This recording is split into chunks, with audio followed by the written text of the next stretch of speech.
আগামী মার্চ মাসের মাঝামাঝি সময়ে মার্কিন president mister Donald Trump Delhi সফরে আসবেন।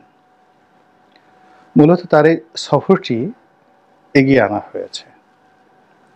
প্রথমে যেভাবে আশা করা হয়েছিল সেক্ষেত্রে মনে করা হতো যে তিনি হয়তো এপ্রিল মাসের প্রথম সপ্তাহে দিল্লি আসবেন, কিন্তু তড়িঘড়ি করে তিনি তার যে সফরসূচি এটি তিনি এগিয়ে এনেছেন এবং মার্চ মাসের মাঝামাঝি সময়টিতে, যখন পবিত্র মাহে রামাদান উপলক্ষে সারা দুনিয়ার মুসলমানরা সময়টিকে উদযাপন করবেন ভাব গাম্ভীর্যময় পরিবেশে, ঠিক সেই সময়টিতে তিনি মধ্যপ্রাচ্য সফর করবেন এবং ভারত সফর করবেন। তার এই সফরের কতগুলো আন্তর্জাতিকতা রয়েছে। প্রথম আন্তর্জাতিকতা হলো, দীর্ঘদিন ধরে বাইডেন প্রশাসনের সঙ্গে সৌদি আরবের সম্পর্ক খুব খারাপ যাচ্ছে।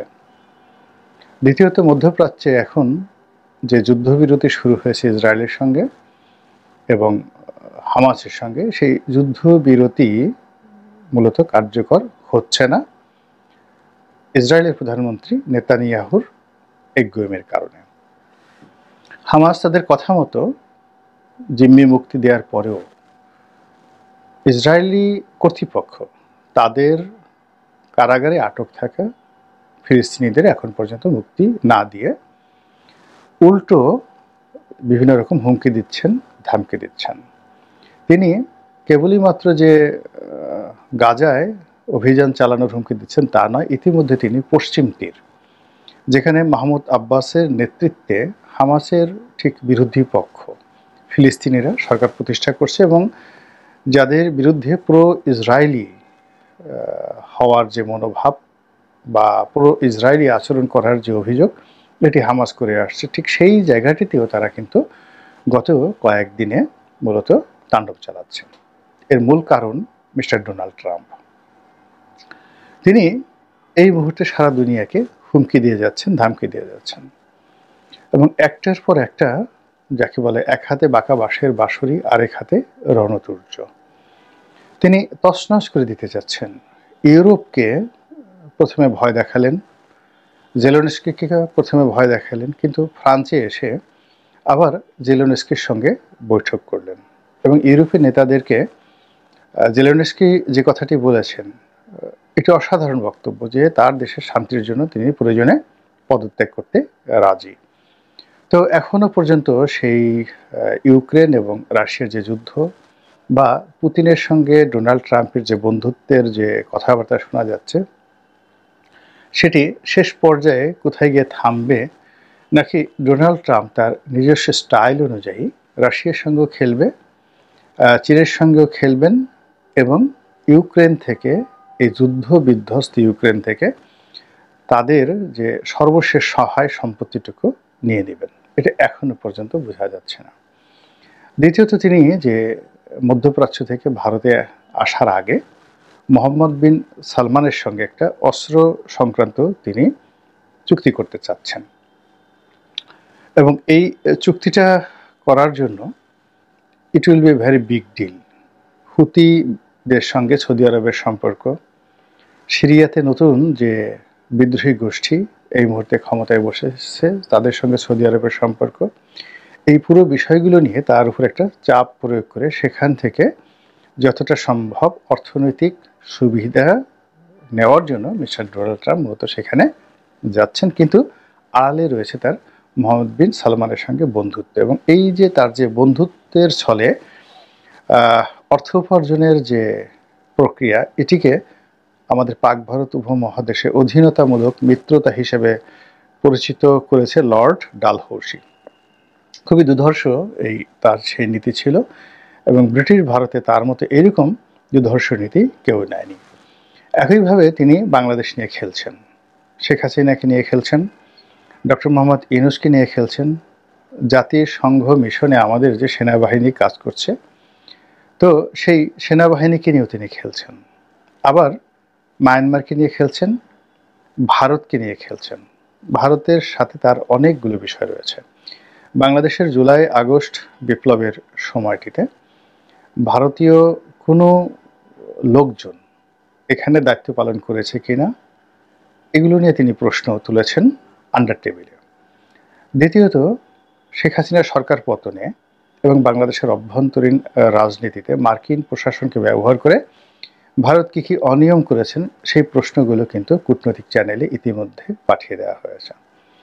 অন্যদিকে আওয়ামী লীগের যে লবিস্ট গ্রুপ আমেরিকাতে রয়েছে তাদের সঙ্গে যে ডোনাল্ড ট্রাম্পের যোগাযোগ নেই এ কথা বলা যাচ্ছে না। এর কারণ হলো তার কথাবার্তা এবং বডি ল্যাঙ্গুয়েজ শুনে মনে হচ্ছে যে তিনি বাংলাদেশের পুরো বিষয়, বাংলাদেশের সঙ্গে আমেরিকার স্বার্থ সংশ্লিষ্ট যে সকল বিষয়াদি রয়েছে, অর্থাৎ বোয়িং বিমান বাংলাদেশে বিক্রি করবে, এরপর আমাদের যে সমুদ্র উপকূলে তেল গ্যাস আহরণ এই সংক্রান্ত একটা কোম্পানিকে কাজ দেওয়া, এবং যেই কোম্পানিতে এখন এখানে বেশ কয়েকটি আমেরিকান কোম্পানি রয়েছে, এর মধ্যে একটি কোম্পানিতে এখন বাংলাদেশের সেই সাবেক রাষ্ট্রদূত মিস্টার পিটার ডি হাস কিন্তু চাকরি করছেন। তো তিনি চেষ্টা করছেন ডক্টর মোহাম্মদ ইউনূসের সঙ্গে একটা সমঝোতা করে তার কোম্পানির পক্ষে কাজ নেওয়ার জন্য, আর ডোনাল্ড ট্রাম্প চেষ্টা করছেন তার পছন্দের কোম্পানিকে কাজ দেওয়ার জন্য। তো এই দুটো ইস্যুর বাইরে সেন্ট মার্টিন ইস্যু থাকতে পারে, এটা খুবই সেন্সিটিভ, কাজে এই বিষয় নিয়ে আমি আর ইন ডিটেলস বললাম না। তো এই বিষয়গুলো নিয়ে তারা একই সঙ্গে বাংলাদেশের সকল পক্ষের সাথে আলাপ আলোচনা করছে। কিন্তু এখানে একটা বিষয় হলো যে তাদের এই আলাপ আলোচনা কোনো অবস্থাতেই বিএনপির সঙ্গে বা জামাতের সঙ্গে ডোনাল্ড ট্রাম্প প্রশাসনের এখনও পর্যন্ত কোনো সমঝোতা হয়েছে, আলোচনা হয়েছে, কোনো কূটনৈতিক চ্যানেলে তাদের মধ্যে সম্পর্ক স্থাপিত হয়েছে, এরকম কোনো তথ্য শোনা যায়নি। তো এরই মধ্যে তিনি দিল্লি আসছেন এবং নরেন্দ্র মোদীর সঙ্গে তার বহুপাক্ষিক, রাশিয়ার সঙ্গে তার যে চুক্তি, আমেরিকাকে অ্যাভয়েড করে রাশিয়া থেকে তেল কেনা থেকে শুরু করে ভারতীয় যারা ইমিগ্র্যান্ট রয়েছেন, অবৈধ অভিবাসী রয়েছেন এবং ভারতীয় যারা ব্যবসায়ী রয়েছেন আমেরিকাতে, তাদের ভূত ভবিষ্যৎ নিয়ে ডোনাল্ড ট্রাম্প ইতিমধ্যে যে সকল সমস্যা তৈরি করে ফেলেছেন সেগুলো নিয়ে আলোচনা হবে। এবং একই সঙ্গে ভারতের সঙ্গে তাদের যে দ্বিপাক্ষিক বাণিজ্য, অর্থাৎ যে সকল পণ্য ভারত থেকে রপ্তানি হয় সেগুলোর উপর 150%, 150% ট্যাক্স আরোপের যে হুমকি তিনি দিয়ে রেখেছেন, এই হুমকির প্রেক্ষিতে তিনি ভারতে আসছেন। আমার কাছে যেটা ক্ষুদ্র বুদ্ধিতে মনে হচ্ছে যে তিনি মূলত বার্গেনিং করার জন্য, একে তো বন্ধুত্ব, তার উপর এই ত্রুটিগুলো তিনি বলছেন এবং তিনি সঙ্গত কারণে বলবেন যে এগুলো তার সরকারের পলিসি নয়, এগুলো রাষ্ট্রের একটা পলিসি এবং জনগণ এই বিষয়গুলো চাচ্ছে। তো কাজেই বন্ধুত্ব আছে, কিন্তু আমি আসলে কি করতে পারি প্রেসিডেন্ট হিসেবে, তার এই টোটাল নীতির মধ্যে রয়েছে আমেরিকা ফার্স্ট। তো এই যে তিনি ভারতে আসেন, এরই মধ্যে আওয়ামী লীগের লোকজন হতে পারে বা অন্য যে কোনো লোক হতে পারে, কেউ ঠাট্টা করে বলতে পারে, কেউ হয়তো একটা উত্তাপ ছড়ানোর জন্য, সন্দেহ সৃষ্টি করার জন্য বলতে পারে, যেটা বলার চেষ্টা করছে যে তিনি যখন দিল্লিতে আসবেন ঠিক সেই সময়টাতে তিনি শেখ হাসিনার সঙ্গে সাক্ষাৎ করবেন। তো আমি শিরোনামে প্রথম বলার চেষ্টা করেছি যে এটা কি সম্ভব যে তিনি ভারতে আসবেন এবং শেখ হাসিনার সঙ্গে সাক্ষাৎ করবেন? এটা হতে পারে। এটা হতে পারে এই কারণে যে মিস্টার ট্রাম্পের পক্ষে অসম্ভব কোনো কিছু নেই। তিনি সেই পর্ন স্টারের সঙ্গে ঘর করেছেন, তার সঙ্গে যৌন সঙ্গম করেছেন, আবার এই ঘটনার জন্য তিনি বেশ কিছুক্ষণ জেল খেটেছেন, এখনও সেই মামলা চলছে। আবার তার স্ত্রীর সঙ্গে তার খুব ভালো সম্পর্ক। তিনি তারই চেয়েও খ্যাপাটে, তিনি যতটা খ্যাপাটে তার চেয়ে আরও 100 গুণ খ্যাপাটে একজন মানুষ। সেই তাকে তার বলতে গেলে এখন ডিফ্যাক্টো প্রেসিডেন্ট বানিয়েছেন সেই ইলন মাস্ককে।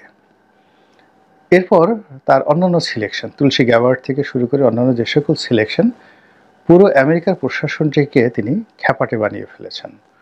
এরা যা ইচ্ছে তাই করতে পারে, যা ইচ্ছে তাই করতে পারে।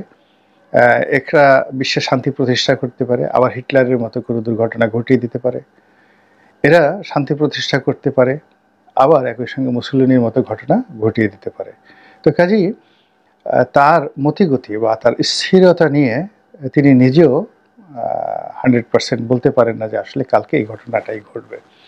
তো কাজেই তিনি যেভাবে বাংলাদেশ নিয়ে কথা বলছেন, তার নির্বাচনের আগের থেকেই যেভাবে টুইট দিচ্ছেন এবং যেভাবে এদেশের সংখ্যালঘু, এদেশের হিন্দুত্ববাদ, এদেশে মার্কিন বিনিয়োগ এবং একই সঙ্গে $29 মিলিয়ন যে অনুদান, এগুলো নিয়ে যে কথাবার্তা বলছেন, ডক্টর ইউনূস সম্পর্কে তিনি ব্যক্তিগতভাবে ওয়াকিবহাল, তার আমেরিকাতে বিনিয়োগ সম্পর্কে তিনি জানেন, বাংলাদেশে তার অবস্থান জানেন, সব মিলিয়ে তিনি বাংলাদেশ সম্পর্কে যতটা উৎসাহ উদ্দীপনা প্রকাশ করেছেন এশিয়ার কোনো দেশ, এমনকি চীনকে নিয়েও তিনি এখনো পর্যন্ত এত কথা বলেননি। অর্থাৎ যেদিন থেকে তিনি নির্বাচনে মোটামুটি শিওর হয়ে গেলেন যে he is going to B elected as a president of United states of America, ঠিক সেই সময় থেকে আজ অবধি বাংলাদেশ নিয়ে তিনি যত কথা বলেছেন, এশিয়ার অন্য কোনো দেশ নিয়ে এত কথা আমি তাকে বলতে শুনিনি। আমেরিকা নিয়ে বলেছেন, তার বাইরে বাংলাদেশ নিয়ে কথা বলেছেন, টুইট করেছেন। তো সেই দিক থেকে বাংলাদেশের প্রসঙ্গ আসলে শেখ হাসিনার সঙ্গে যদি তার সাক্ষাৎ হয়, তিনি যদি আগ্রহ প্রকাশ করেন, আপনি বুঝতে পারছেন যে এই বিষয়টি কতটা একটা প্রলয়ঙ্কারী ঝড় তুলবে বাংলাদেশের রাজনীতিতে। সেই দেখা হলো বা না হলো, কিংবা সেই ছবি প্রকাশিত হলো বা না হলো, এই যে ভাইবটা শুরু হয়েছে, এবং তিনি যদি তার সাথে দেখা করেন সেটা এক ধরনের পরিস্থিতি প্রেক্ষাপট তৈরি হবে, অথবা তিনি যদি প্রকাশ্যে দেখা করেন সেটা আরেক ধরনের হবে, তিনি যদি গোপনে দেখা সাক্ষাৎ করেন সেটা আরেক ধরনের হবে, এবং সর্বোপরি তিনি যদি দিল্লি সফরের সময় কোনো কারণে যে কোনোভাবে শেখ হাসিনা এই নামটি মুখ দিয়ে উচ্চারণ করেন, সারা বাংলাদেশ উত্তাল হয়ে পড়বে। মানে যারা শেখ হাসিনা বিরোধী যারা লোকজন রয়েছে, তারা আমেরিকা বিরোধী স্লোগান দিয়ে পুরো রাজপথ তছনছ করে ফেলবে, এবং তারা দিল্লি দখল করবে, আমেরিকা দখল করা থেকে শুরু করে আর অনেক কিছু, মানে এখানে তাদের ক্রোধ সর্বোচ্চ পর্যায়ে পৌঁছে যাবে। এবং একটি গ্রুপ যদি রাগ হয়ে তারা টুঙ্গিপাড়া রওনা দেয় এবং বুলডোজার নিয়ে সেই বঙ্গবন্ধুর মাজার ধ্বংস করার জন্য তারা শক্তি প্রয়োগ করতে চায়, এতে আশ্চর্য হওয়ার কিছু নেই। আবার উল্টো যেটা হচ্ছে সেটা হলো, ডোনাল্ড ট্রাম্পের এই বক্তব্যের পর আওয়ামী লীগের যে সকল নেতাকর্মী পালিয়ে রয়েছেন, তারা যদি হঠাৎ করে উজ্জীবিত হয়ে পড়েন, তারা যদি রাজপথে নেমে পড়েন, তারা যদি সাহস অর্জন করে ফেলেন, নৈতিক শক্তি তারা ফিরে পান, তাহলে সেটা সামাল দেওয়ার ক্ষমতা এখন এই মুহূর্তে দুর্বল সরকারের নাই। তো কাজেই যে বিষয়গুলো সামাজিক মাধ্যমে এসেছে সেগুলোকে তুচ্ছ তাচ্ছিল্য করার দরকার নেই। এগুলো নিয়ে সরকারের যারা কর্তা ব্যক্তি তাদের ভাবা উচিত, বিএনপির ভাবা উচিত, এবং পররাষ্ট্র মন্ত্রণালয়ের ভাবা উচিত, এবং সে অনুযায়ী একটি পূর্ব প্রস্তুতি থাকা উচিত ডোনাল্ড ট্রাম্পের সেই দিল্লি সফরকে কেন্দ্র করে। এর কারণ হলো যে এই মানুষ তিনি হঠাৎ করে একদিন আগে বললেন যে বাংলাদেশে কোনো ডিপ স্টেটে আমেরিকা কোনো ভূমিকা ছিল না নরেন্দ্র মোদীর উপরে। তারপর তিনি বললেন যে নরেন্দ্র মোদীর উপরে বাংলাদেশের ভার ছেড়ে দিলাম। ভালো কথা, এটা নিয়ে আমরা আলাপ আলোচনায় ব্যস্ত যে দেখো দেখো দেখো আমেরিকার কোনো ভূমিকা ছিল না, আমরা আমেরিকাকে দায়ী করেছিলাম অনেকে। দ্বিতীয়ত, তিনি বাংলাদেশের বিষয়টি নরেন্দ্র মোদীর উপর ছেড়ে দিয়েছেন, এটি কি তিনি ঠাট্টা করে বলেছেন না কি কোনো কিছু মিন করেছেন, এগুলো নিয়েও আমরা বিতর্ক করেছিলাম।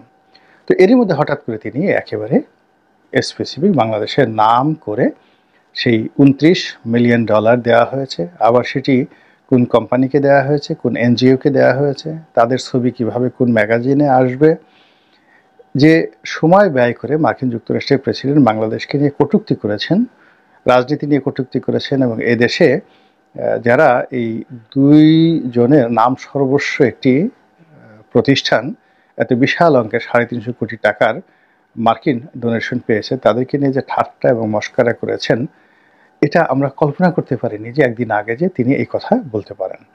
কাজেই তিনি হঠাৎ করে যদি আবার বাংলাদেশ নিয়ে বিস্ফোরক কোনো মন্তব্য করে বসেন, আর যাকে বলা হয় শেখ হাসিনার নাম উচ্চারণ করেন, তার সঙ্গে দেখা করেন, বা তাকে আহ্বান করেন দেখা করার জন্য, এনি মিনস এটি তার দ্বারা সম্ভব।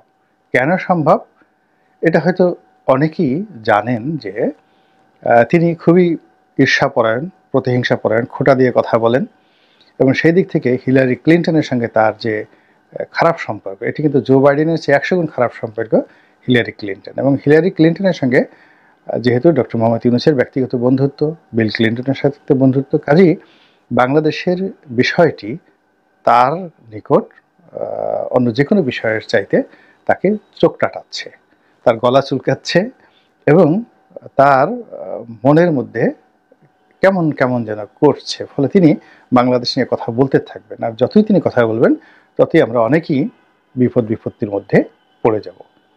মহান আল্লাহ রাব্বুল আলামিন আমাদের সবাইকে হেদায়েত দান করুন এবং হেফাজত করুন।